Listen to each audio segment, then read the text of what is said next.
Bom, primeiramente eu queria agradecer, né, muitíssimo o convite da professora doutora Maria Flávia Figueiredo para participar deste evento, né, ser o moderador desta palestra. A professora, a mim é uma honra, porque a professora é uma pesquisadora renomada, né, no campo da retórica, e tem trazido muitas contribuições teóricas, né, para a retórica da contemporaneidade. E contribuições que a gente, né, nós mestrandos e doutorandos, podemos utilizar, né, com muita categoria em nossas dissertações e teses. Né? Então, assim, é uma honra receber o convite da professora para estar aqui hoje.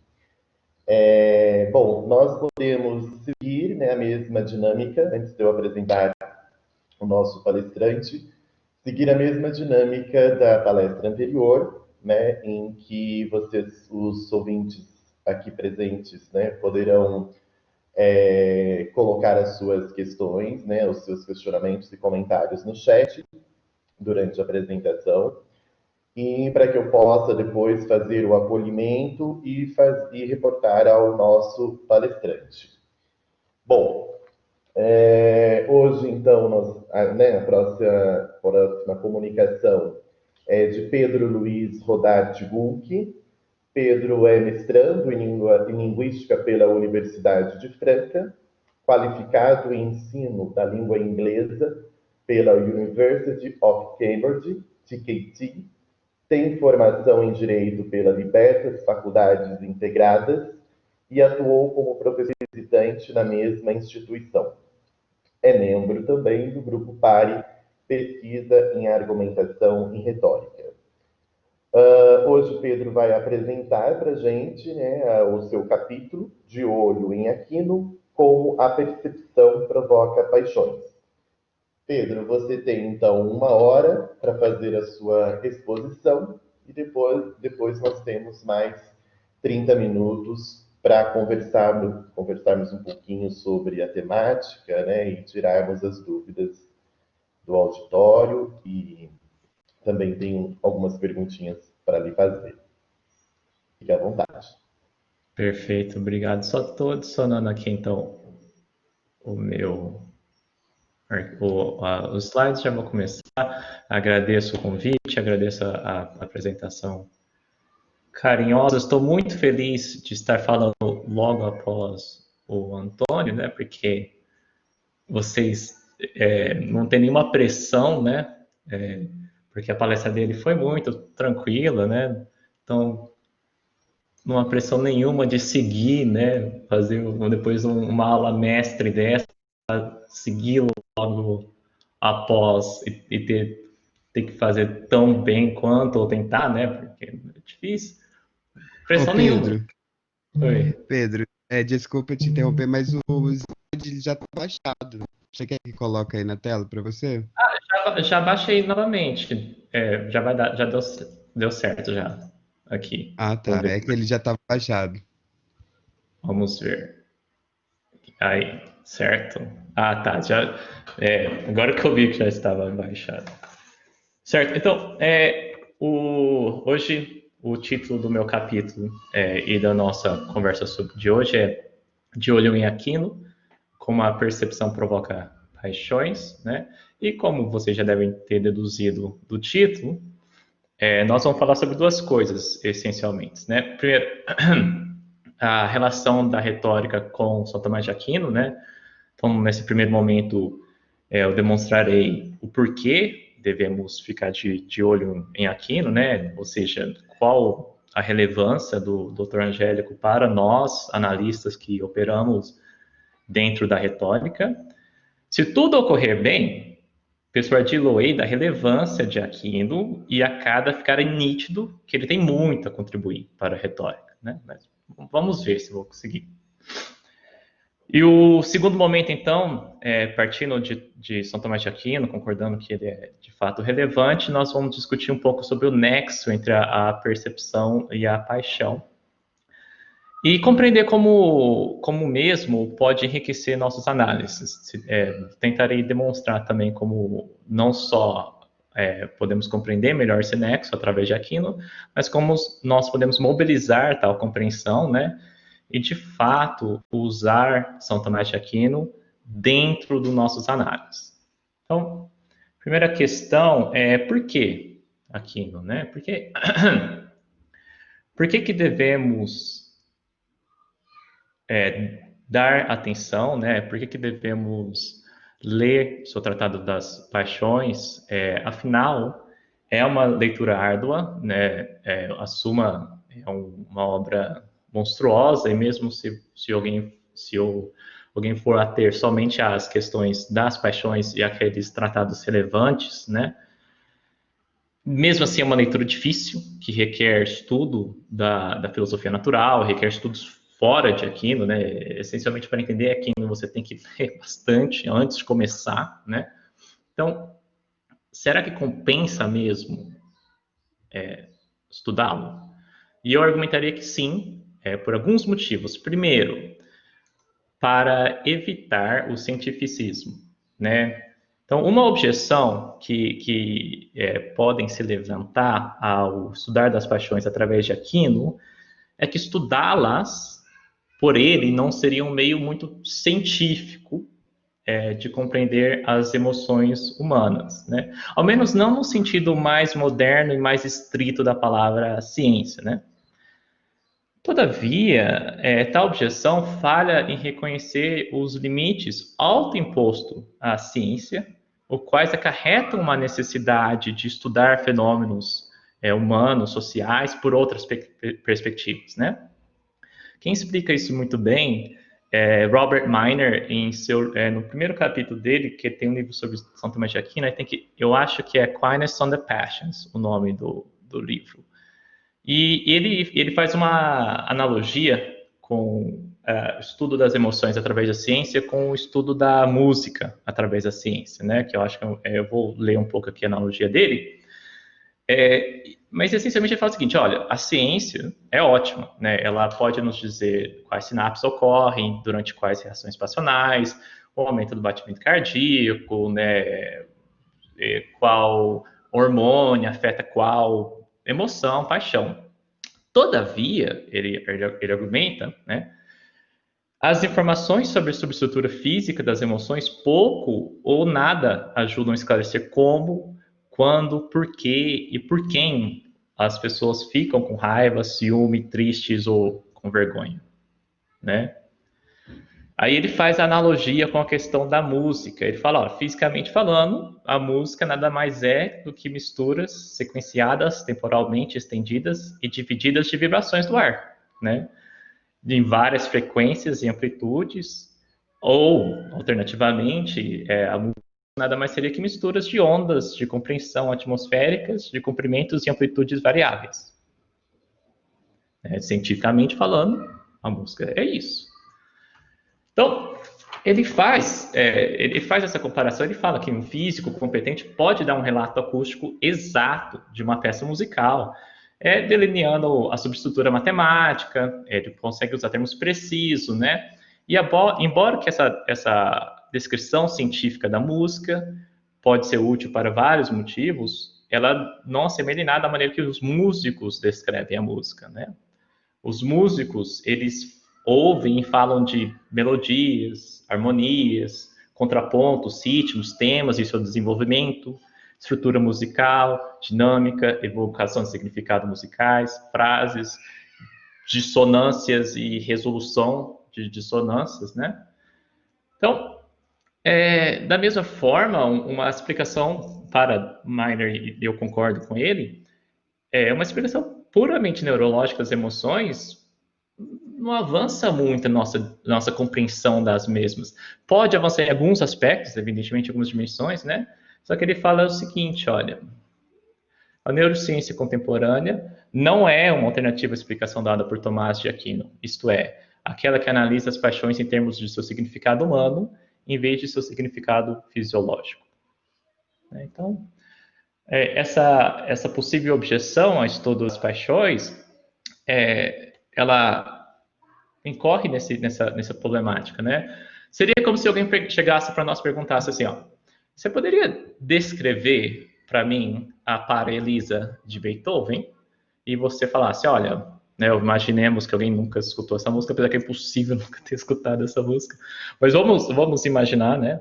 E aí você fala, olha, a Paralisa começa com uma onda mecânica de 466,16 MHz, de comprimento de 74,01 centímetros, né? Ou seja, uma descrição puramente científica, nesse propósito pragmático que não seria satisfatório. Mesma coisa acontece com as paixões, né? Se eu chegar para alguém e perguntar, por que você está tão sorridente hoje, né? O que aconteceu? A pessoa responde assim, é porque minha dopamina está alta hoje, né? Não nos auxilia, né? Não é uma substituta, né? Não substitui a necessidade de abordar o estudo das paixões por outras perspectivas, né? Agora, claro, você já deve estar pensando nisso, mas eu levei isso em consideração, que isso não justifica necessariamente estudar São Tomás de Aquino, né? Justifica estudar as paixões por outras áreas, né? Retórica, filosofia, psicologia, mas não necessariamente São Tomás de Aquino em si. E eu concordo, vamos chegar em São Tomás de Aquino, né? Mas, de qualquer forma, creio que nós podemos prosseguir Aquino agora, partindo da ideia que o estudo das emoções não pode ficar confinado a um laboratório. Então, por que Aquino, né? Vamos falar, então, agora do Aquino, São Tomás de Aquino em si. E, essencialmente, eu separei 3 motivos, que é a sua eminência, a sua relevância, e também a sua abordagem, que eu acho que é superior a algumas questões modernas, e vamos chegar nisso, né? Vamos chegar lá. Então, eu trouxe algumas citações aqui para ilustrar a eminência de Aquino, e Aquino, vou lê-las aqui, né? Então, Aquino, his reputation precedes him, né? Sua reputação o precede certamente, né? Para a pesquisadora Susan James, de todos os medievais, ele, Aquino, exerceu a maior influência nas teorias modernas sobre a paixão, ofuscando talvez até Aristóteles, né? Elaine Sweeney, ele fala que Descartes e Hobbes devem ser entendidos como uma reação à perspectiva tomista. E, finalmente, Peter King, ele defende que Aquino ditou o curso das discussões sobre as paixões e pensadores posteriores não poderiam fazer nada melhor do que começar com o relato dele, mesmo quando discordando dele. Então, essas citações ilustram um pouco a sua eminência, e creio que muitos aqui já concordam com a eminência de Aquino. A sua Suma é considerado uma das obras-primas da nossa cultura, né, ocidental. Mas, além de sua eminência, ele teve uma relevância ao discurso, né, recente até. Quem destaca isso é o Dr. Nicholas Lombardo, no seu livro The Logic of Desire. Então, tivemos a fortuna de ter o Dr. Nicholas aqui com nós. Quem estiver interessado pode dar uma olhadinha. Ele deu uma outra palestra também no Catholic University. Vou procurar lá, ele explica melhor. Mas, essencialmente, ele fala o seguinte, em questão da influência recente que Aquino teve na discussão das paixões.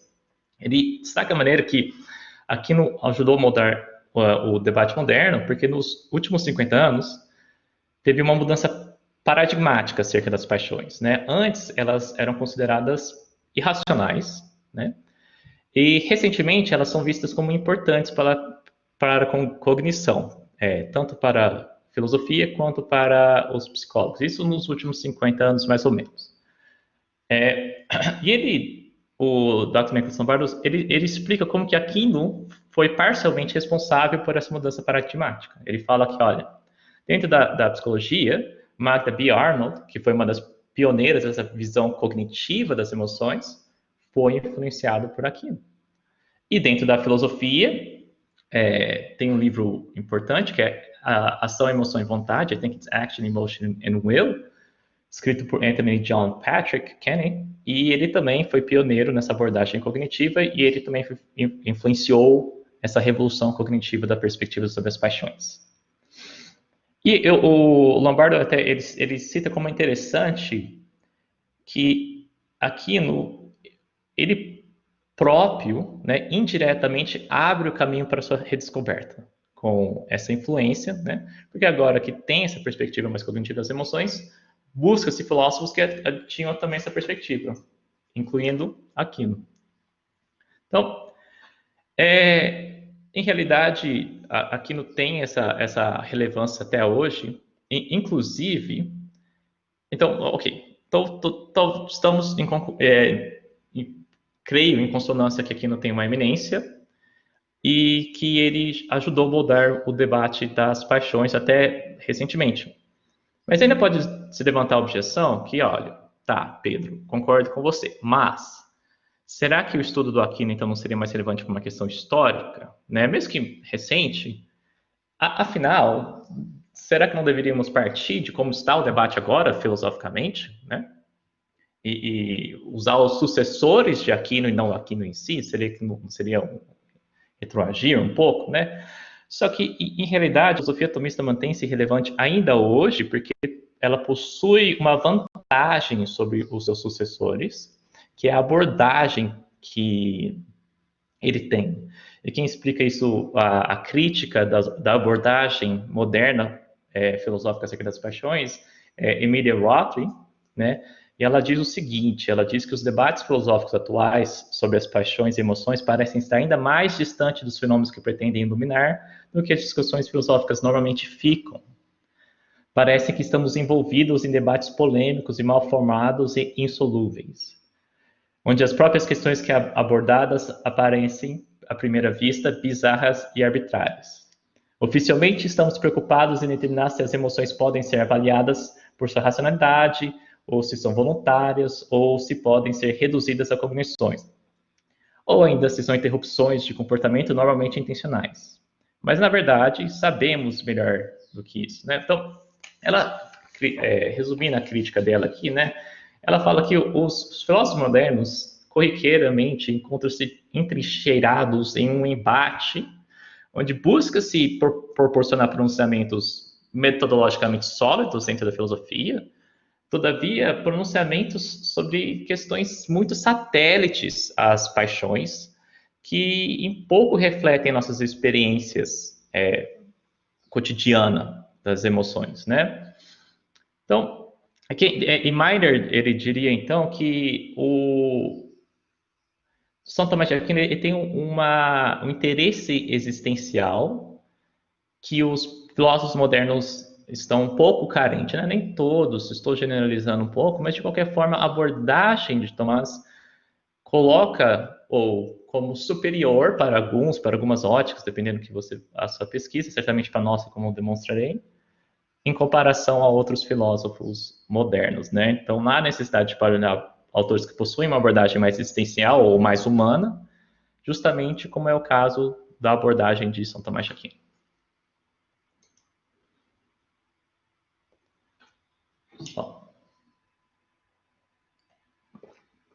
Certo. Então, vamos supor que vocês concordam comigo até agora. Concordo que ele tem eminência, concordo que tem relevância, e concordo que a abordagem dele, dependendo da ótica, dependendo do que você busca, pode ser até superior do que alguns outros filósofos mais modernos, até mesmo os seus sucessores, né? Mas e para nós da retórica? Qual que seria a relevância de Aquino especificamente em termos de para nós analistas, né? No que ele, qual que é a perspectiva que ele poderia nos dar algum auxílio, né? E para a retórica, eu argumentaria que o Tratado das Paixões se encontra em uma posição extraordinariamente oportuna, né? Devido a que, como eu tinha colocado, perdão, vou ler aqui, a consonância e a sua capacidade de ampliar o nosso conhecimento da retórica, né? Então, isso acontece porque São Tomás de Aquino e a retórica, eles bebem da mesma fonte, que é Aristóteles. Trouxe aqui uma citação do McLaren, de Oxford, sobre isso, né? Eu não coloquei ela inteira aqui, eu vou lê-la aqui. Todas as citações aqui que são de algum nome estrangeiro, gente, estavam em inglês e eu fiz a tradução. Então, se tiver algum erro aí, é meu, não do autor original, tá? Então, ele diz o seguinte: como filósofo, Tomás é enfaticamente aristotélico. Seu interesse em compreensão perspicaz do Estagirita está presente desde os seus primeiros anos e logo ele escreve seus próprios comentários sobre Aristóteles. Quando Tomás se referiu a Aristóteles como o filósofo ou filósofo, ele não estava apenas adotando uma ração de palais da época. Ele adotou a análise de objetos físicos de Aristóteles. Ele adotou sua visão de lugar, tempo, movimento, sua prova motor, do motor primário, sua cosmologia. Ele tomou posse do relato aristotélico sobre a percepção sensorial e do conhecimento intelectual. Sua filosofia moral está intimamente baseado no que aprendeu de Aristóteles. E em seus comentários sobre a metafísica, ele fornece um relato convincente e coerente do que está acontecendo nessas páginas árduas. Então, há uma compatibilidade entre São Tomás de Aquino e Aristóteles, né? Tomás é enfaticamente aristotélico. E eu diria, evidentemente, há algumas divergências, né? Vamos até entrar em algumas questões dessa mais para frente. São Tomás de Aquino continua de onde Aristóteles parou. A sua obra, Suma, é uma síntese de vários pensadores, não só Aristóteles, todas as autoridades da sua época. Mas eu diria que esse coleguinha aí da direita tem mais em comum com Aristóteles que o coleguinha aí da esquerda. Certamente, se a linguística, em geral, é consonante com a retórica, é incompatível, mas também será. Né? Só que além dessa compatibilidade, Aquino ele vai além de Aristóteles. Né?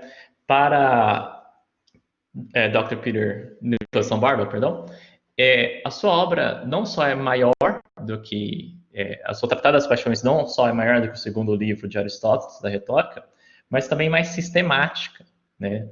Ele possui uma compreensão de Aristóteles muito grande. O McLean diz que as maneiras pelas quais ele comenta e esclarece a passagem difícil de Aristóteles, se fosse por aqui, não poderiam ser muito obscuras, né? Então, ele fala que existem alguns textos aristotélicos, por exemplo, a metafísica aristotélica, é melhor você estudar por Aquino do que ler Aristóteles. Se você, mesmo querendo saber o pensamento aristotélico e não do tomista, é melhor você ler os comentários dele, porque ele esclarece Aristóteles.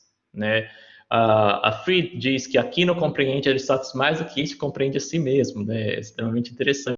A maneira que Aquino ele preenche lacunas, ele desfaz contradições aristotélicas pela perspectiva aristotélica. Né, ou aparente contradições, né, que Aristóteles não havia feito. Né? E, gente, isso aqui não é para elevar, falar que Aquino é melhor que Aristóteles, nem nada. Se Aquino alcançou uma perspectiva, uma visão maior que Aristóteles, é porque Aquino estava sobre ombros de gigantes, inclusive o próprio ombro de Aristóteles. Né? Rapp diz que Aristóteles... qual que é a relevância, então, de Aquino entender o corpus aristotélico? Bem, gente... Aristóteles aplica à retórica numerosos conceitos e argumentos que também são tratados em seus escritos lógicos, éticos e psicológicos. Né?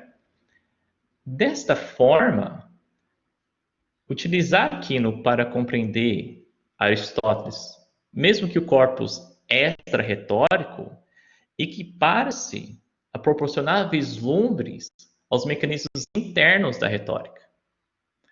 A própria trajetória das paixões não foi construída lendo somente a retórica, né?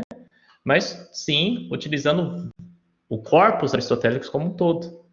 E esse corpus aristotélico como um todo foi esclarecido e ampliado por Tomás de Aquino.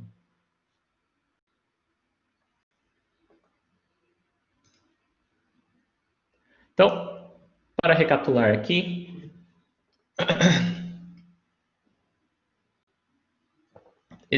eu separei alguns motivos que nós devemos, sim, dar atenção a Aquino, né? Que nós devemos ficar de olho nele. Primeiro, para evitar cientificismo. Segundo, devido à eminência do autor. Terceiro, devido à sua influência no debate moderno. Quarto, a sua abordagem é mais humana em comparação a vários discursos filosóficos modernos acerca das paixões. A sua compatibilidade com a retórica, né? E a sua poder de ampliar a retórica, de maneira que ele amplia os textos aristotélicos. Certo? Então, creio que pelo menos alguns devem estar persuadidos que nós devemos, de fato, dar credibilidade às obras tomistas dentro da retórica.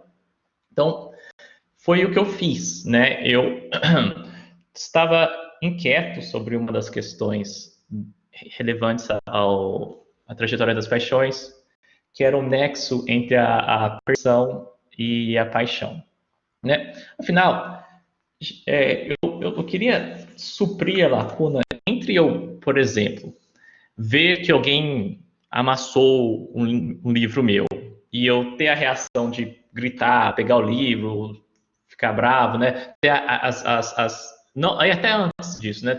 A lacuna entre o estímulo e o começo das reações psicofísicas, né? Do batimento cardíaco elevado, né?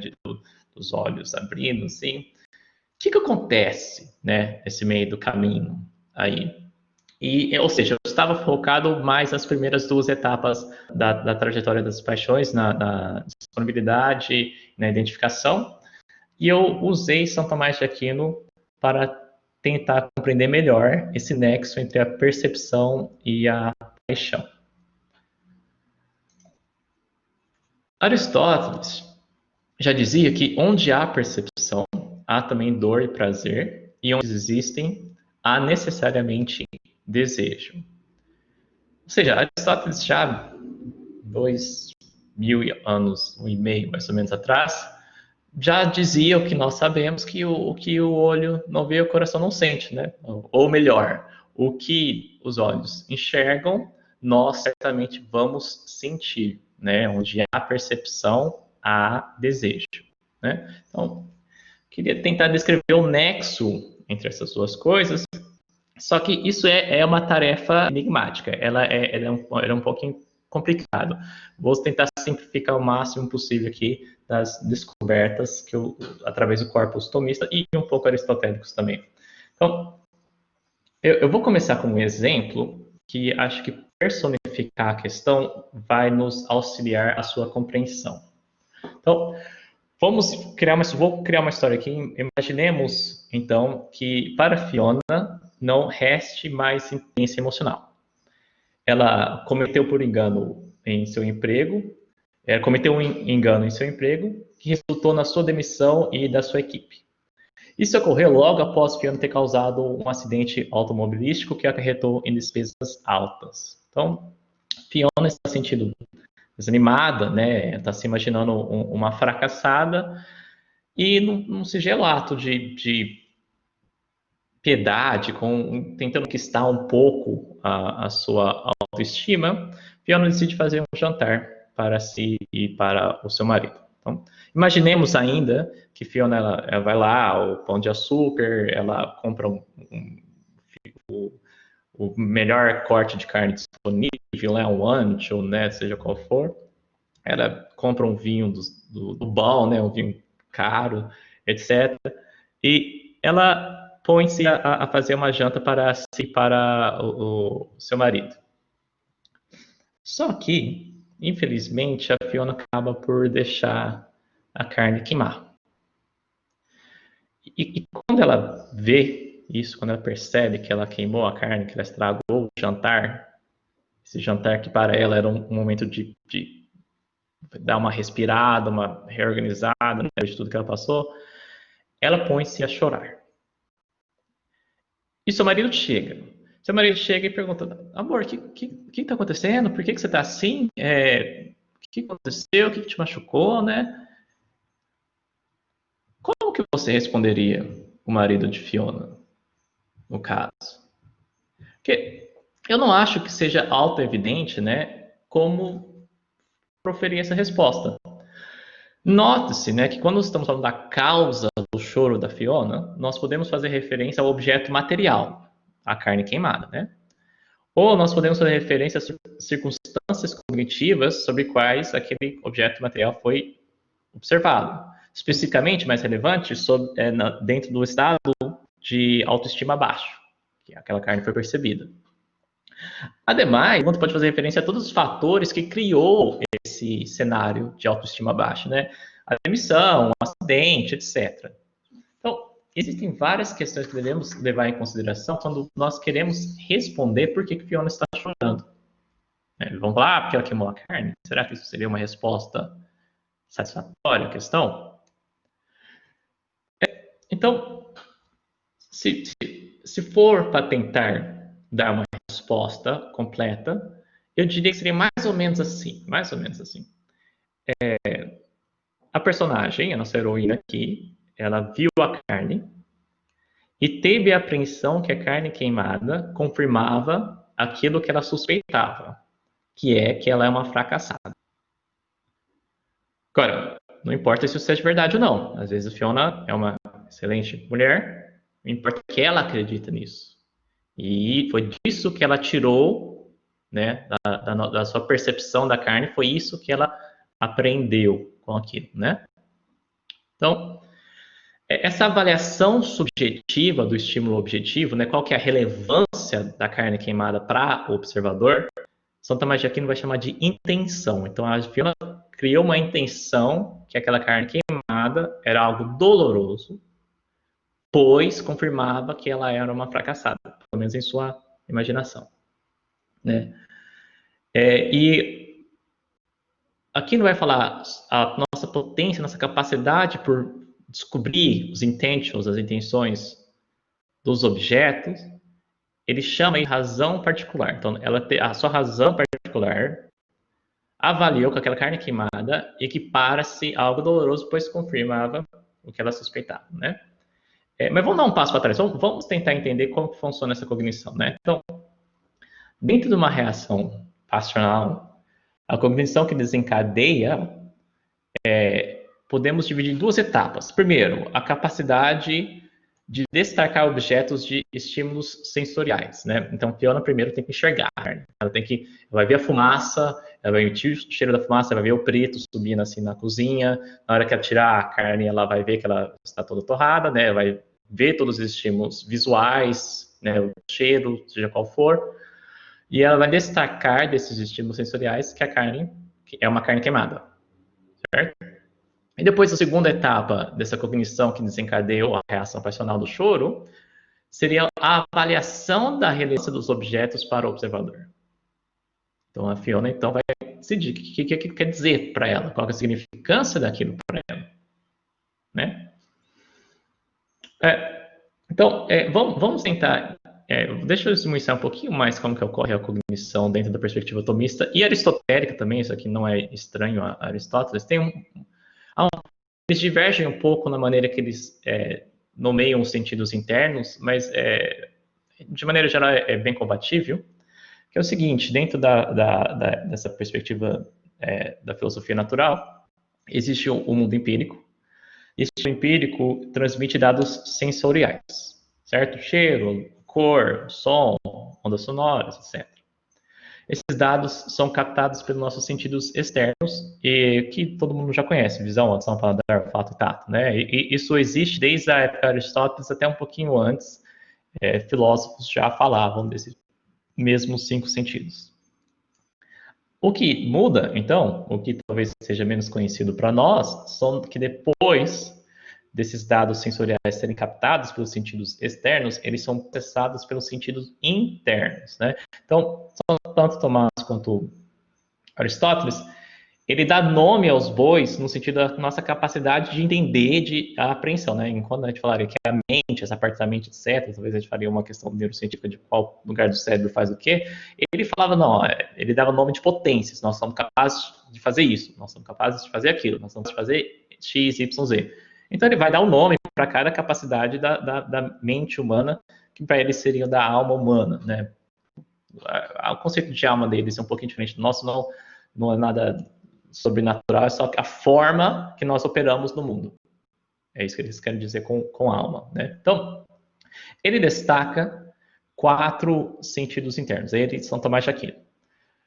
A potência imaginativa, a razão particular ou potência estimativa, chama-se razão particular nos seres humanos e potência estimativa em animais, em geral, né?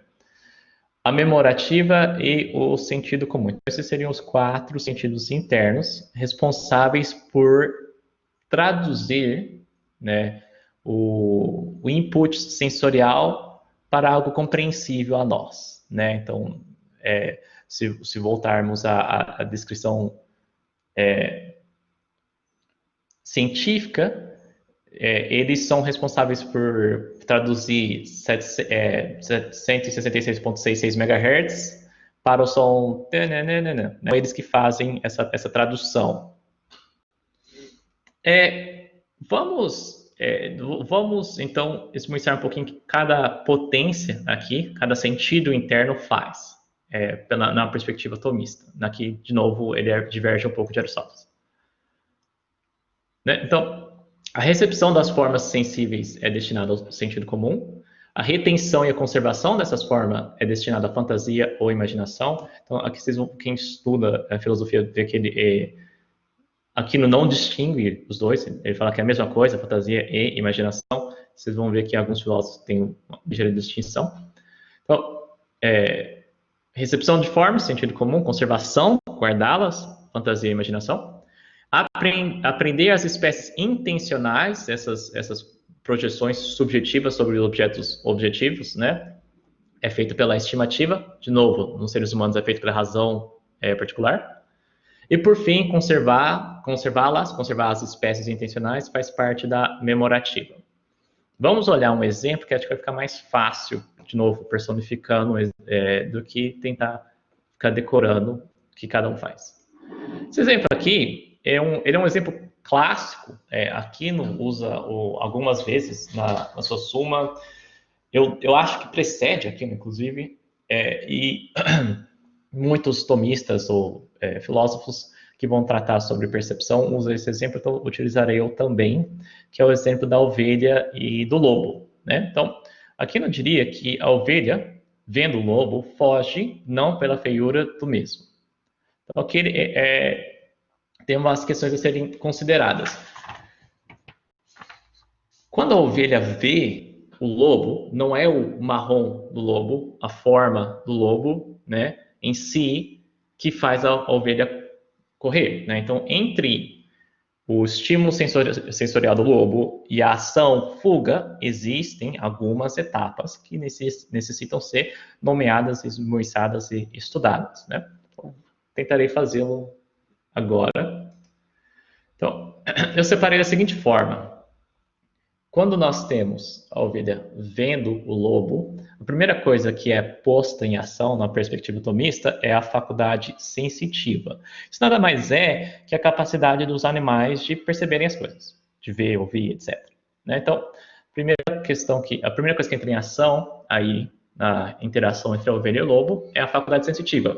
Especificamente, os sentidos externos. A ovelha vai ver, escutar o lobo, né? Cheirar, etc. Segundo, nós temos então o papel da faculdade sensitiva, só que agora pelos sentidos internos. No caso da ovelha e do lobo, nós podemos destacar 2 sentidos que certamente entram em ação, que é o sentido comum e a estimativa. Então, lembrando, o sentido comum, ele é captado o papel dele é captar as formas, né? Então, ele vai fazer o seguinte: o sentido comum vai ver o marrom da pele do lobo, vai ver o formato do lobo, vai ver os dentes do lobo, às vezes o cheiro do lobo, às vezes vai escutar o lobo e vai pegar todos os estímulos sensoriais e falar: todos esses estímulos pertencem a um objeto só, mesmo que são estímulos diferentes, captados por sentidos diferentes, que chegam a ouvir em momentos diferentes, mas todos eles têm uma mesma origem, o lobo. Então, esse é o papel do sentido comum. Então, se eu pegar, por exemplo, a minha mesa aqui, e vejo, tem aqui de estímulo, né, um azul, um roxo, um verde, e o branco da mesa, eu sei, né, o meu sentido comum que fala, esse amarelo é livro A, esse roxo é livro B, esse verde é livro C, e o branco, o retângulo branco grande, esse duro, etc. Todos os estímulos pertencem a outro objeto que não se confundem com os demais, que é a mesa. Então, esse é o papel do sentido comum dentro da perspectiva tomista. Segundo sentido interno, que vai entrar em ação aí, é a estimativa. Né? Então, a ovelha destacou o lobo, o objeto lobo. Ela vai agora projetar uma relevância a esse objeto. Né? E no caso, ela vai fazer uma estimativa daquele valor para si. Lembrando, estimativa, animais, razão particular, humano. Então, ela vai atribuir uma intention ao lobo, uma intenção ao lobo. Igual a nossa heroína, Fiona, fez a carne queimada. Neste caso, a ovelha vai falar que é algo perigoso, né? Algo doloroso. Ela vai estimar o lobo como um mal que ultrapassa a sua faculdade. Daí, isso vai desencadear a reação da faculdade apetitiva, que nada mais é da nossa capacidade de sentir, de nos emocionar, de ter desejos, né? Então, daí vai surgir a reação passional, do medo, né? Porque para Aquino, quando você está perante o mal que ultrapassa a sua faculdade, a emoção que advém disso chama-se medo, né? Temor. E, finalmente, teremos a ação da ovelha dela fugir. Então, essas seriam as etapas. Faculdades sensitivas. Faculdade sensitiva, trabalhando com sentidos externos. Depois, faculdade sensitiva, trabalhando com sentidos internos. Aqui dois que entraram em ação certamente, que é o sentido comum e estimativa. Isso vai dar a faculdade apetitiva, vai acionar a faculdade apetitiva. Daí vai começar as mudanças psicofísicas aqui. Né, a ovelha, o coraçãozinho da ovelha vai começar a bater, vai mandar sangue bombear sangue para suas pernas, adrenalina e tudo mais. Né? E depois você tem o resto da trajetória das paixões até chegar à ação. Né? Tem algumas etapas a mais entre a ação psicofísica e a ação, mas essencialmente seria isso. Né? Aí temos a segunda metade da trajetória. Então, eu vou destacar aqui os termos tomistas que ajudou a descrever essa reação da ovelha com o lobo, que foram os 4 sentidos internos, o sentido comum, a potência imaginativa, a estimativa e a potência memorativa, e a intenção. Então, recapitulando todos os termos tomistas aqui, né? O sentido comum, ele pega as formas, ele fala, esse objeto é o lobo. A potência imaginativa guarda as formas. Então, eu trouxe uma imagem de uma ovelha e de um lobo.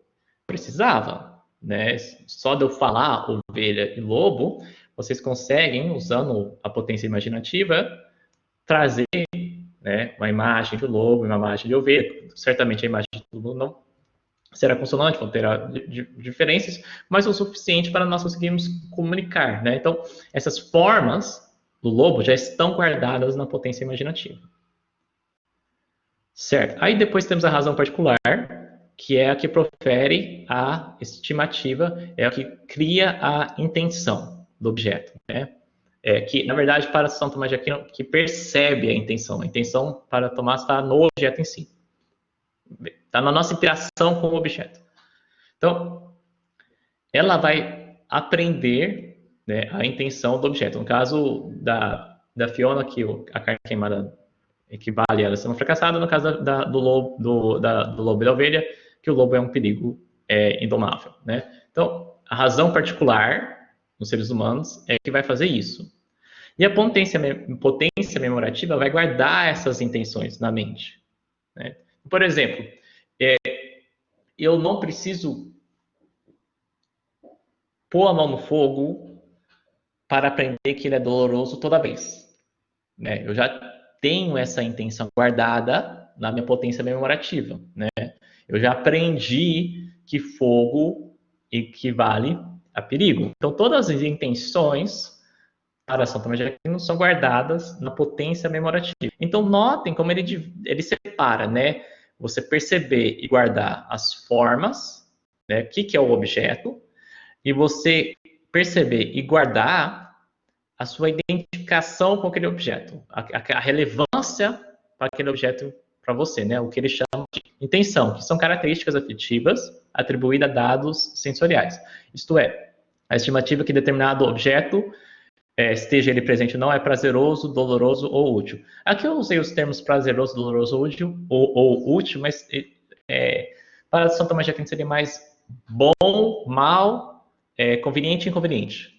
Essencialmente, o importante é que você entender que ele é na intenção, você vai perceber se o objeto é bom por si ou não, né? Prazeroso, doloroso, bom ou mal, ou se ele é bom ou mal no sentido de obter outra coisa, né? Ele é útil, ele é útil para eu conseguir fazer outra coisa que de fato seja boa, ou se ele é doloroso porque ele atrapalha para eu conseguir outra coisa que de fato eu queira, né? Ele dá o exemplo do pássaro que pega galhos, né? O pássaro não pega galho porque o galho em si é prazeroso, né? Que o galho em si é é algo bom. Ele pega o galho para fazer o ninho, e o ninho é uma coisa boa. Então, o galho seria uma coisa, no termo mais aristotomista, de algo conveniente, né? Ou coloquei aqui útil. Então, essas são as nossas intenções. E eu acredito que esses 5 termos, os 4 sentidos, sentido comum, potência imaginativa, estimativa, potência memorativa, e a intenção, eu acredito que eles não só podem nos auxiliar em compreender o nexo entre percepção e paixão, mas eu creio que nós podemos e devemos utilizá-los dentro da retórica. Acho que nós deveríamos adotar esses termos, ou pelo menos algo equivalente aos termos, né? Pode-se até discutir que a intenção e a identificação são coisas muito parecidas, estão falando sobre o mesmo fenômeno, talvez de óticas ligeiramente diferentes, né?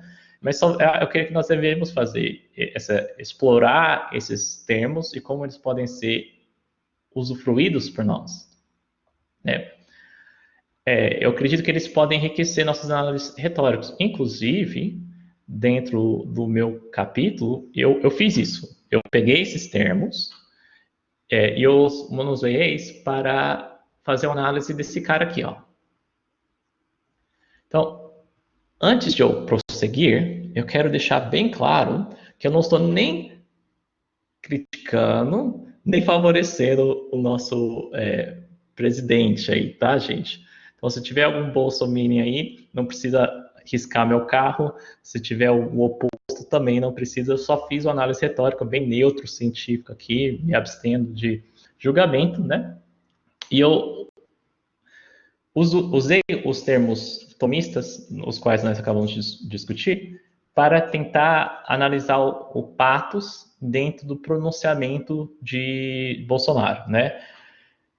Aquele pronunciamento que ficou famoso pela gripezinha, né? Onde ele chama o coronavírus de gripezinha. Eu não vou adentrar em tudo, né? Vou só ilustrar. Quem tiver curiosidade, convido para ler o capítulo, né? Mas bem rapidamente, superficialmente, foi mais ou menos o seguinte: as minhas descobertas utilizando os termos tomistas. Teve uma reação de ira, de cólera ao pronunciamento de Bolsonaro, né? Seja por culpa do Bolsonaro, seja por culpa da mídia, seja como for, não importa. Mas teve essa reação. Então, para tentar descrevê-la, né, na verdade, eu comecei a descrição, depois cheguei nela, mas vamos trabalhar um pouquinho de trás para frente aqui, só para facilitar a nossa discussão. Eu tive que usar, ou eu utilizei, o termo intenção e memorativa tomista. Por quê? De onde vem essa cólera, né, dentro do texto? Acontece da seguinte forma: nós, brasileiros, que o público do pronunciamento de Bolsonaro era o povo brasileiro, nós tivemos contato com imagens do coronavírus antes do pronunciamento. Então, nós chegamos a ver a destruição que o vírus fez com os outros países, né? Nós vimos pessoas não tendo espaço para entrar no hospital, morrendo no estacionamento, né? Nós vimos corpos empilhados, né? Caixões empilhados, né? O caos que esse vírus proporcionou à Itália, né? E alguns outros países. Então, nós já havíamos utilizado o nosso sentido comum para extrair uma intenção do vírus, que ele era algo doloroso, né, e perigoso, algo inconveniente, né? Então, nós já tínhamos guardado na nossa memória ativa essa intenção do vírus. Então, quando Bolsonaro faz o seu pronunciamento,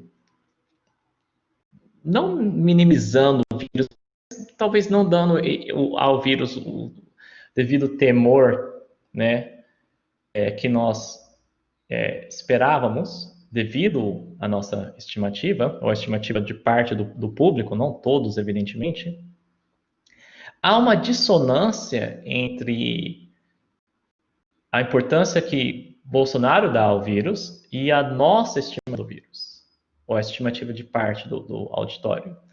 E essa dissonância pode ser compreendida como se o chefe do executivo estivesse desdenhoso em relação às vítimas, não só às vítimas que já haviam, né, falecido, sofrido com aquilo, na época do pronunciamento, mas até futuras vítimas. Nós sabíamos que o vírus estava chegando, né? Então, e justamente desse desdém, então, vai ter a reação da ira, da cólera, né, aristotélica. Então, essencialmente, é isso que explica essa reação passional. Essa dissonância entre a maneira que o presidente trata o vírus e a nossa estimativa, já presente na nossa memória ativa, do vírus, né, ou por parte do auditório, novamente, não todos, né, por algumas pessoas. Então, eu quero que vocês notem a maneira que esses termos tomistas auxiliam na descrição do pathos, da reação passional. Né? Tem mais, no livro eu vou com mais calma, eu falo os quatro sentidos internos um por um e eu exploro eles com mais calma dentro do discurso, do pronunciamento do presidente, mas eu queria só ilustrar, se tudo deu certo, isso ficou nítido, que esses termos tomistas, eles podem enriquecer os nossos análises. E certamente eu sinto que ele enriqueceu a minha análise do pronunciamento. Então, e isso é só uma pequena parte da teoria tomista, né? É só uma inquietação que eu tive, que eu fui mais específico, fui direto naquilo que Tomás tinha a dizer sobre aquilo, e a sua suma... milhares de páginas, né? São 5 livros, cada livro com mais ou menos 1000 páginas. Então, eu creio que estamos só na superfície da ampliação que Tomás pode fazer para nós, e por isso defendo que devemos sim ficar de olho em São Tomás de Aquino. E é isso daí, gente. Muito, muito obrigado aí. Muito obrigado, Pedro, pela exposição. Eu tive o prazer de ler o seu capítulo. Se me permite, gostaria de dizer que está muito bem construído, né? Gostei bastante da forma como você construiu o texto, os exemplos que você trouxe, né? Que ilustra bem o que você traz como teoria. E concordo com você, porque eu estou fazendo, junto com a minha colega do ERA, um artigo também com base em algumas teorias tomistas, né, sobre as paixões. Então, a gente leu, claro que uma parte, né, evidentemente, da Suma Teológica. Concordo com você que é bem difícil, né, você tem que ler algumas vezes para poder entender. Eu achei bem interessante uma citação que você faz no seu capítulo, que um autor diz que Tomás de Aquino, na Suma Teológica, como um anfitrião, né? Então ele vai explicando, ele vai conversando, ele vai respondendo, ele ora vai concordar, parece que vai concordar com tudo que está sendo dito, mas na verdade não.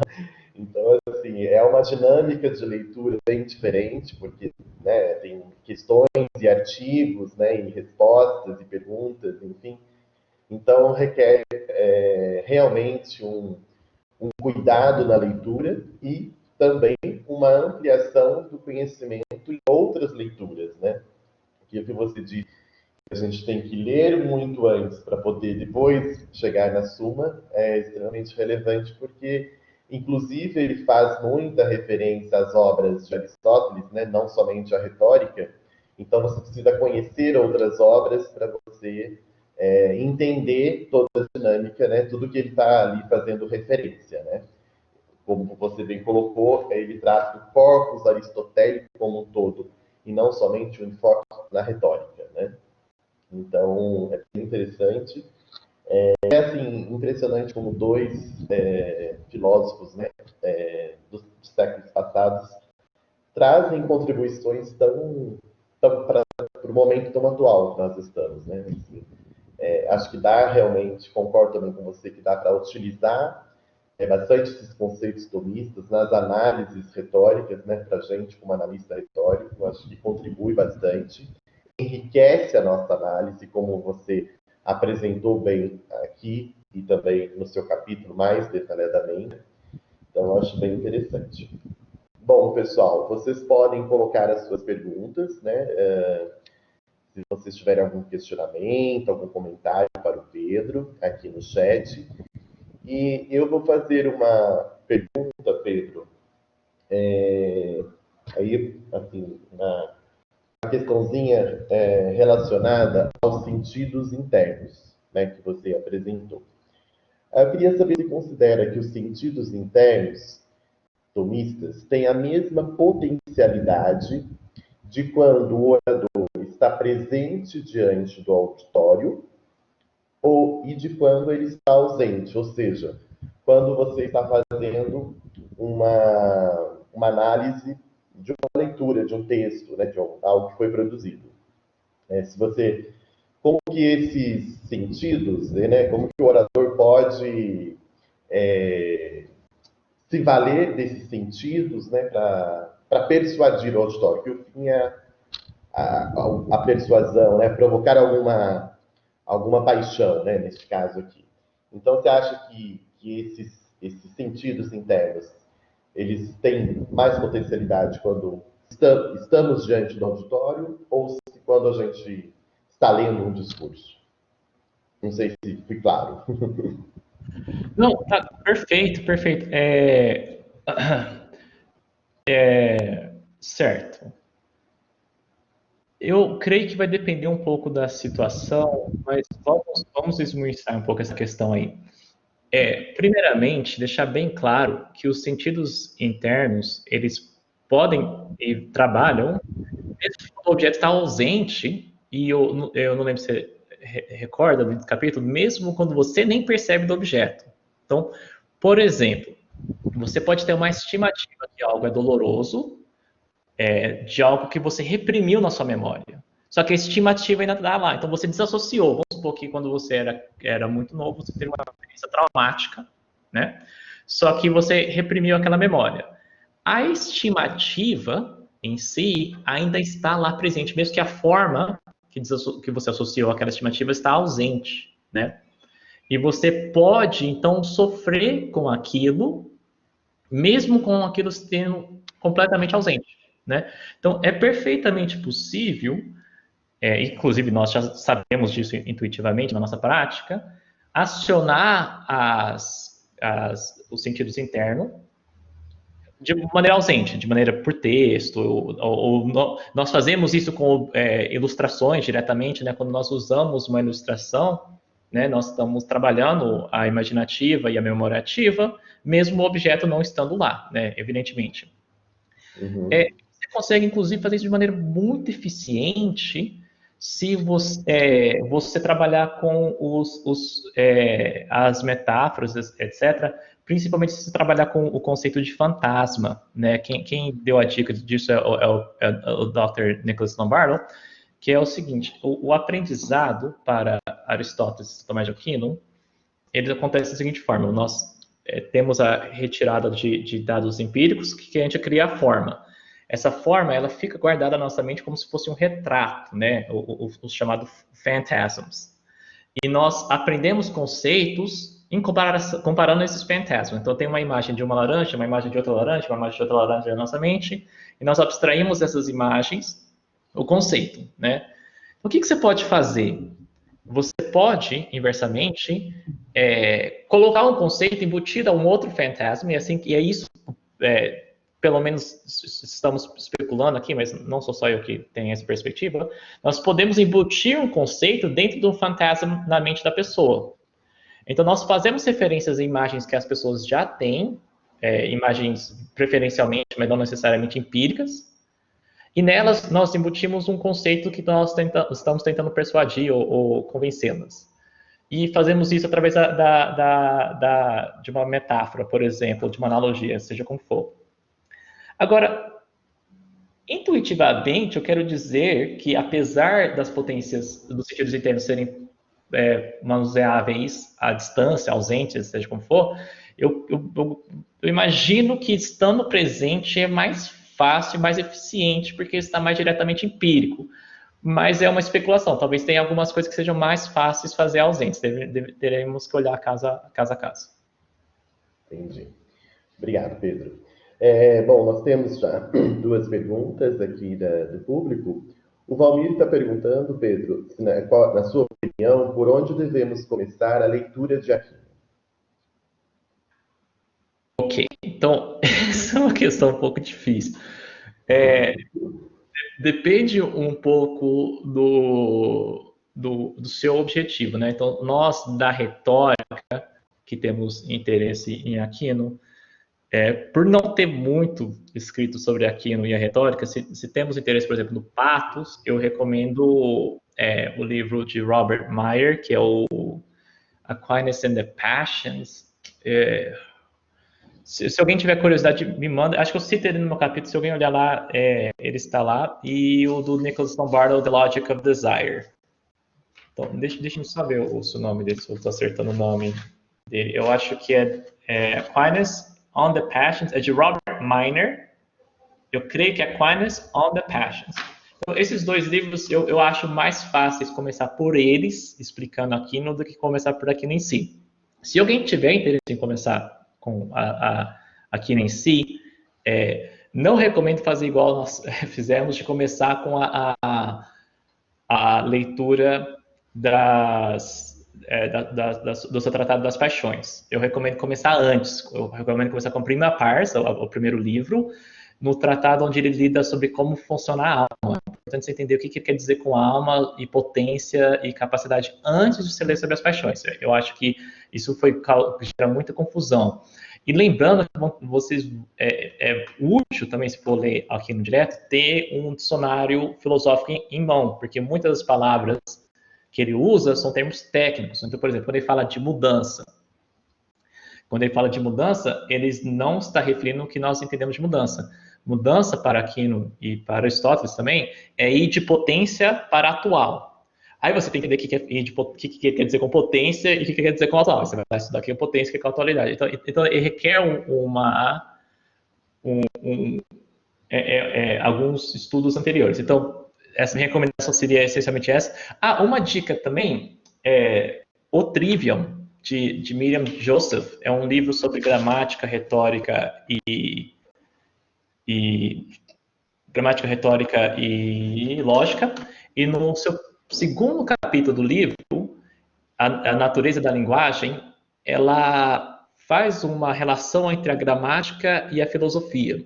E para fazer isso, ela faz um resuminho de 4, 5 páginas de conceitos centrais aristotélicos e tomistas, né? Há um pouco de dissonância entre a perspectiva dela e a tomista, porque ela vai por Aristóteles, né? Mas ela cita São Tomé também. Só que eu acho que o Trivium, o segundo capítulo do Trivium, ler aquele segundo capítulo, que lá ela vai fazer um resuminho de alguns conceitos que são centrais de uma maneira super simples, super fáceis, que vai ajudar na leitura de Aquino como um todo. Então, essas aí seriam as minhas dicas aí para começar com São Tomás de Aquino. Bacana, Pedro. O Luiz Alves, ele diz o seguinte: Pedro, já haveria reações negativas atuais ao tomismo, ou esse retomar tem sido razoavelmente tranquilo? Teve reações, sim, tem reações, sim, negativas. Ok. Como abordar? Então, se teve reações negativas dentro da filosofia, certamente, por grande parte, essa retomada tem sido amplamente aceita, né? Só que existem algumas pessoas que têm um pouco dessa resistência de enxergar São Tomás de Aquino como algo ultrapassado. Eu acho que nós não deveríamos ter essa preocupação, porque essas mesmas pessoas que criticam Tomás criticariam nosso estudo de Aristóteles. São pessoas que acham que a filosofia deve se ater ao pós-modernismo e tudo que é modernismo ou pré-modernismo é ultrapassada e descabido, sendo que, ao meu ver, o pós-modernismo deixa uma lacuna aí que exige uma retomada de algum desses autores. Mas, para ser honesto, para ser bem nítido, existem pessoas que criticam a retomada de Aquino da mesma maneira que existem pessoas que criticam a retomada de Aristóteles, que dizia que não convém relê-los a não ser por uma perspectiva histórica. Mas eu acho que essas pessoas estão equivocadas. Legal. Pessoal, ninguém tem mais nenhuma pergunta, algum comentário? Eu vou fazer mais uma, Pedro, não sei se tem muita correlação, mas se é possível, né, entender dessa forma. Ainda entre esses sentidos internos, você acha que há uma hierarquia entre eles, assim, daquilo que pode ser mais persuasivo, que possa ajudar a suscitar mais paixões, entre o sentido comum, imaginativo, estimativo e memorativo? Ou se eles juntos contribuem de igual forma? O que eu posso acionar enquanto orador mais aqui no meu auditório, entendeu? Que você acha que possa ter mais adesão, possa conseguir mais do que a minha intenção, atingir Ok. mais o meu objetivo. Não, tranquilo, tranquilo.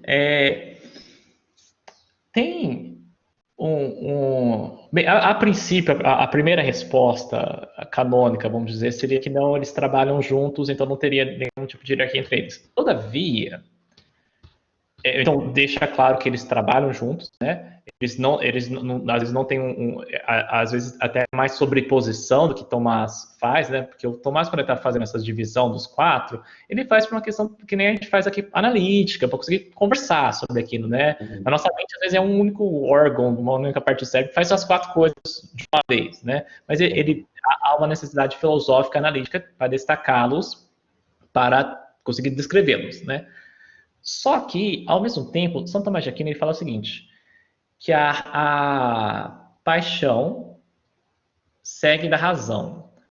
E quando ele diz isso, nós, pessoas que estudam São Tomás de Aquino, acreditamos que ele está fazendo menção à razão particular, né? Então, ou seja, ao sentido interno memorativa, e não à razão universal, que seria a nossa capacidade por abstrair conceitos, essas coisas. Então, a paixão não precisa seguir da razão universal, mas sim, memorativa não, perdão, estimativa, né?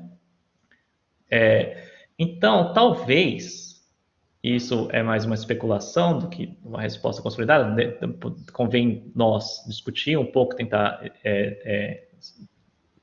levar isso à frente para ver se, de fato, é conveniente essa perspectiva, mas talvez a razão particular ou estimativa, né, a mesma termo para o humano animais, seria hierarquicamente mais central a uma reação passional, no sentido que não seria possível ter uma reação sem elas. E, inclusive, leva a uma questão interessante se quando a doutora Maria Flávia Figueiredo fala de identificação, ela não está falando a mesma coisa que aqui não está falando quando ele diz estimativa, que vem da razão particular. Não, a razão particular é o sentido interno que faz as estimativas. Porque ambos descrevem o fenômeno de maneira parecida, né? Não exatamente igual. Então, tem minhas dúvidas, teremos que discutir. Porque ambos, de certa forma, é quando você vai pegar aquele dado sensorial e ver a relevância para si, né? Então, talvez nós já até adotamos essa hierarquia sem perceber dentro da trajetória das paixões, né? Mas se eu tivesse que expor uma dos sentidos internos como a principal para o estudo da reação passionais, talvez seria essa, a razão particular ou estimativa, devido à necessidade da intenção para a reação passional. Então, de novo, isso aponta uma coisa que nós já sabemos intuitivamente, ou até mesmo descrito teoricamente, porém de uma perspectiva diferente, que nós, como oradores, devemos ver o nosso auditório e traçar o nosso discurso de acordo com o auditório, porque se nós queremos que eles fazem uma estimativa que aquilo é relevante para si, nós temos que considerar bem o que vai ser relevante para este auditório. Então, tem uma consonância também com o que nós já sabemos da retórica, com essa perspectiva do sentido da razão particular ou da via estimativa ser hierarquicamente mais relevante para o nosso estudo. Legal, Pedro, obrigado. Professora Maria Flávia, por gentileza, que vai fazer pelo microfone. Isso, eu vou fazer pelo microfone para tentar me explicar aqui para o Pedro. Eu achei muito interessante quando você disse que numa situação traumática, o que acontece é que a gente mantém a estimativa, mas a gente apaga a memória sensorial, a lembrança, né, do objeto em si. Depois você repete isso nas suas palavras, aí você pode explicar melhor para a gente. Mas eu fico pensando como esse conceito, essa ideia, né, que não está em Aristóteles, disponível dessa forma para a gente, é uma coisa mesmo de Aquino, como isso nos ajuda, por exemplo, num processo terapêutico, né?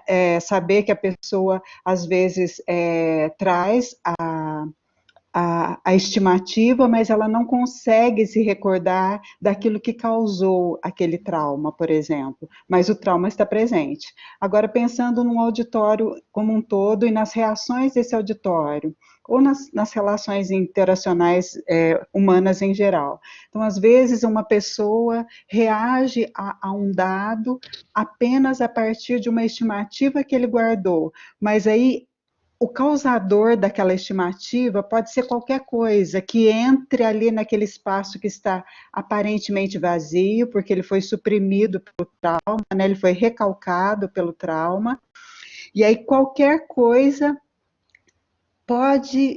qualquer coisa não, algo específico que aí geraria a identificação, ocuparia o espaço vazio para gerar a estimativa, que já está presente, né, para ativar a estimativa e causar a reação. Eu acho isso muito interessante para a gente refletir. Eu queria ouvir de você, porque essa ideia foi você que apresentou para a gente e queria que você explicasse se você concorda e se você acha que a gente pode ampliar esse raciocínio. Ok, certo. Concordo sim. Essa ideia é mais ou menos da maneira que a doutora explicou, né? São Tomás de Aquino vai apartar a apreensão da forma do objeto material e a apreensão da intenção, né? Então, forma seria tipo, isso aqui é um livro, e a intenção, esse é um livro útil, né? E que nem a doutora explicou, às vezes você vai recalcar, né, a forma, você quer esquecer daquilo lá, só que lingers on, né, mantém-se na mente aquela estimativa até um pouco perdida, até desassociada, né? Não sei porque eu estou sentindo essa raiva, não sei de onde ela vem, essa estimativa, essa raiva está sendo causada por essa estimativa que não está mais associada à forma que originalmente veio junto com aquela estimativa. Então, é interessante que Aquino, ele às vezes ele separa essas questões por um conceito, por uma exigência filosófica. E é muito interessante, porque aí ele fala, olha, termos filosóficos não tem que separar, porque teoricamente seriam objetos diferentes, então tem que vir de potências diferentes, etc. E é interessante como eles seguiam a estrutura rígida, lógica da filosofia, às vezes acaba tendo essas associações com psicologias e em outras questões que São Tomás de Aquino, em sua primeira percepção, não tinha pensado nisso. Talvez ele tenha pensado nisso, nessa questão de repressão, etc. Mas acho que não, né? Porque ele precede essa perspectiva por bastante tempo, mas acaba cabendo como fitting like a glove, né? Cabendo como uma luva as duas perspectivas. Então, e essa ideia da estimativa desassociada, abrir uma lacuna que pode ser explorada, é interessante. Nós deveríamos pensar um pouco sobre ela.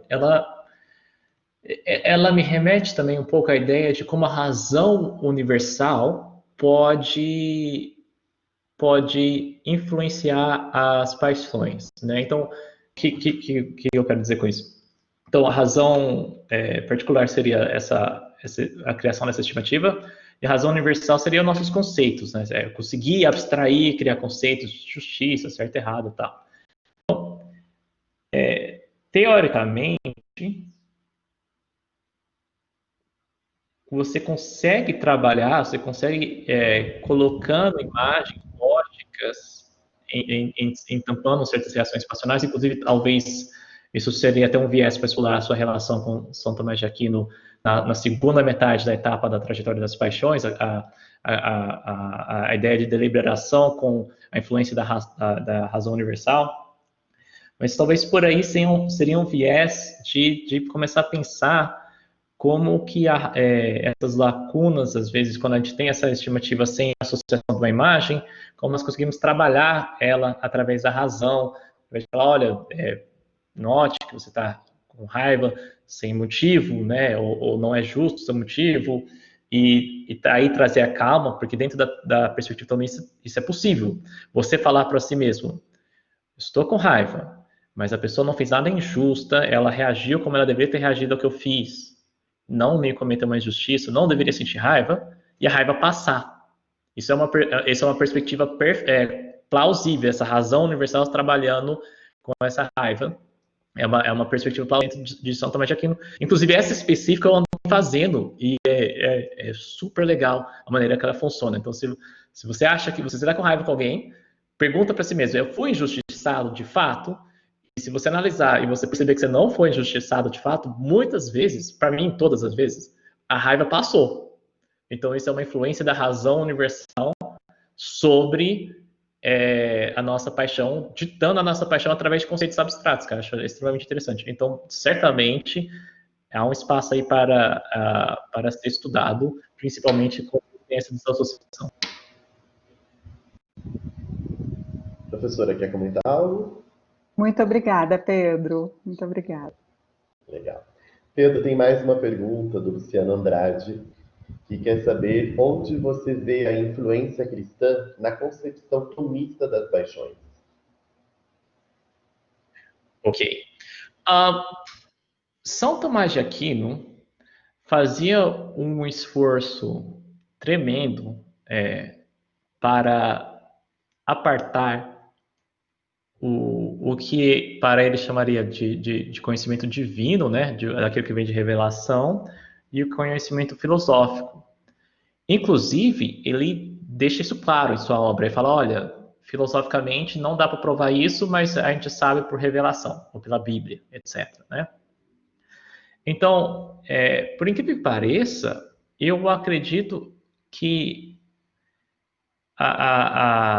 o fato dele ser cristão é menos influente que imaginaríamos dentro da sua filosofia. Evidentemente tem uma influência tremenda, mas nós não devemos nos preocupar que aqui não chegou a certas conclusões em relação às paixões, em relação a como for, ou o que for, por ser cristão. E quando ele faz, ele deixa claro, ele fala, olha, isso aqui eu sei porque está escrito na Bíblia, eu não consigo chegar nisso filosoficamente. E ele faz os embates das questões cristãs também, né? Então, por exemplo, na questão da paixão especificamente, para muitos autores da época, filósofos da época, inclusive cristãos, as paixões tinham uma perspectiva quase que negativa, no sentido que elas eram algo a serem devemos viver pela razão, né? E Aquino não, Aquino ele fala assim, não, a paixão é perfeitamente compatível com a religiosidade, né? Ele fala Cristo fica irado a certos momentos, né? Ele aquela questão fora da igreja que derruba lá a mercadoria, etc. Então ele mostra, olha, se Cristo teve essas paixões, então ela é parte de nós e uma parte que pode ser positiva. Inclusive, ele traça desde a paixão até Deus dentro da sua suma. Ele mostra como há uma correlação entre paixão e ação, e como ação e hábito e virtude de Deus, né? Então, apesar na época a perspectiva cristã não era assim, tinha uma discussão, ele vindo pelo viés filosófico fala, não só as paixões não são necessariamente negativas em si, né?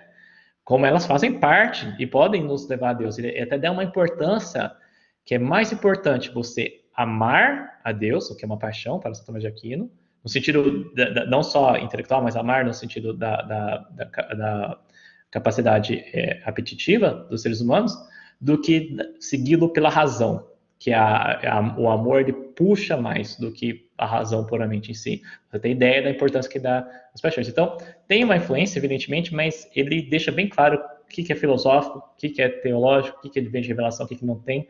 E, nesse sentido, conseguimos trabalhar-lo bem como de uma perspectiva retórica sem pressuposto religioso e também de uma perspectiva religiosa conseguimos trabalhar bem com as paixões tomistas. Pedro, temos mais uma pergunta do Felipe Santos. Ela é um pouco extensa, então eu vou ler com calma para que você tenha todo o entendimento. Bom dia. Pedro, muito boa a sua exposição sobre o que antecede a identificação da trajetória das paixões sob a perspectiva tomista, que se refere à percepção do objeto e suas relações, privilegiando o ponto de vista externo, interno e sensitivo até a concepção da ação. No que se refere ao exemplo da Fiona, perdoe-me por não ter conhecido essa história antes, sobre o recorte da carne queimada, eu fiquei pensando se não se trataria de uma hipótese sobre o que ela sente naquele momento e, por consequência, chora, pelo fato da carne ter queimado. Porque ela poderia ter tido inúmeros outros pensamentos que pudessem despertar outras paixões, não é? Pensei no conceito de fantasia, que repousa na psicanálise, que talvez poderia ser apresentado, mas sem destacar a especificidade do que o sujeito pensou em dada situação, por não haver uma aproximação da própria subjetividade e da experiência que revela a intencionalidade, que pode ser guardada como segredo e nunca ser revelada. Falo aqui da verdade do pensamento do sujeito analisado. Você poderia comentar um pouco sobre? Quem perguntou foi Felipe Santos. Ok. Posso. Deixe-me só dar uma lida com calma, uma hipótese, né, pelo fato que porque ela poderia ter tido inúmeros outros pensamentos, certo? Poderia. No caso, ela é minha personagem, eu que inventei, né? Então, no caso, eu sei qual pensamento que ela teve aí, mas sim. Deixe-me ver, né? Então, poderia ter tido inúmeros outros pensamentos, pensei no conceito de fantasia, ok? Repousa nos canais, que talvez poderia ser apresentado, mas sem destacar especificamente do que pensou na discussão, por não haver aproximação do objeto. da própria subjetividade. Não sou familiar com o conceito da fantasia dentro da psicanálise, ser guardado como segredo e nunca ser revelado. Você diz, deixa eu ver se eu estou entendendo aqui a pergunta, a intencionalidade, o que Santo Tomás de Aquino chamaria de estimativa, no sentido, ou do intention, né, da intenção do objeto, não ser perceptível para a Fiona, nesse sentido que você está perguntando? Porque sim, também, isso pode acontecer também. Inclusive, não sei se é bem isso que você está perguntando, na questão da reação da Fiona, né, você, que nem eu destaquei, você tem diversos fatores que nós poderíamos usar para responder por que está chorando, né? Alguém naquela situação vai falar, porque é minha carne, porque eu fui demitido, porque eu bati o carro, porque eu sou um bicho, né? Dentro da perspectiva da Fiona, né? Então, a ideia desse exemplo é só ilustrar a forma que você, quando você tenta responder e descrever uma reação passional, você está adotando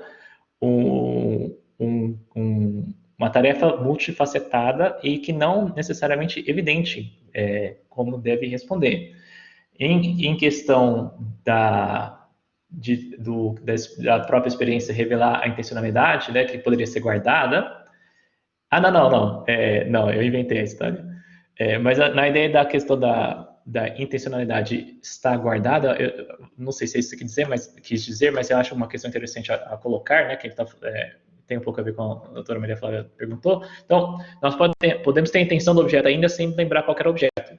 Nós podemos também não perceber a intenção, não estar consciente, né, não está no nosso consciente a intenção do objeto.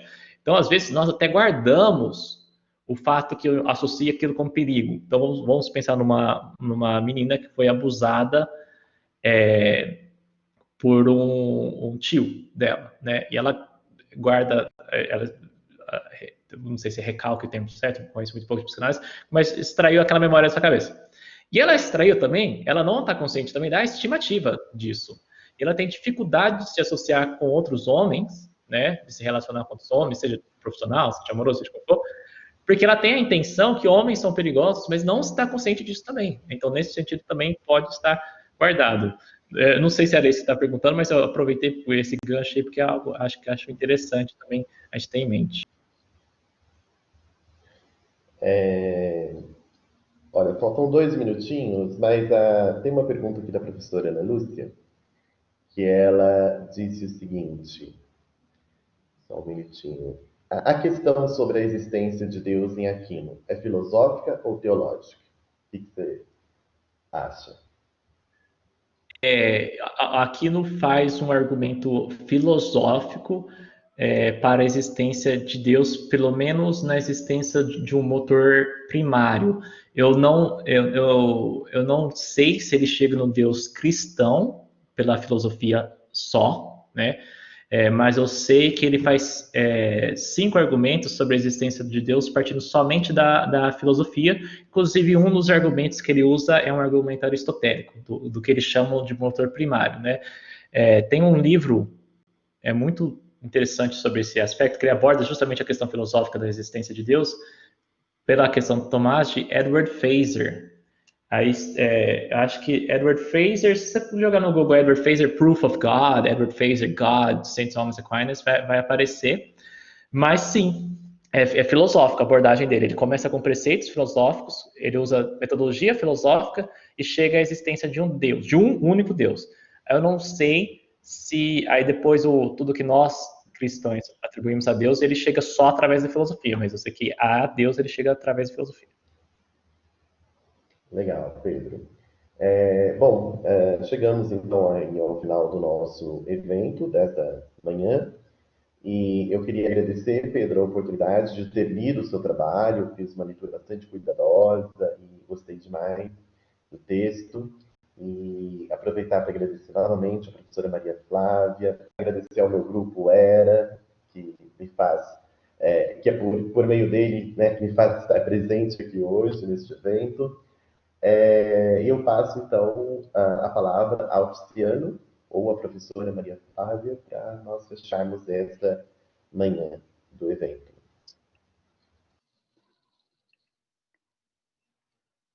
Éber, eu agradeço a sua presença aqui conosco, né? Você foi pronto em nos atender. Eu queria muito que você fosse o moderador dessa fala, e você pôde estar conosco, então muito obrigada. Obrigada por você trazer o Era para mais perto de nós. E eu espero que esse namoro aí com Tomás de Aquino renda muitos frutos, né? E você está começando os seus estudos, e nós também estamos começando, né? Então, que nós possamos crescer juntos aí. Dou os parabéns para o Pedro e passo a minha palavra ao Tiziano. Muito obrigada. Gente, então chegamos ao final, né, dessa manhã de palestras do Grupo Pare. À tarde nós vamos contar com a palestra do professor Giovanni, do mestre Giovanni, e do mestre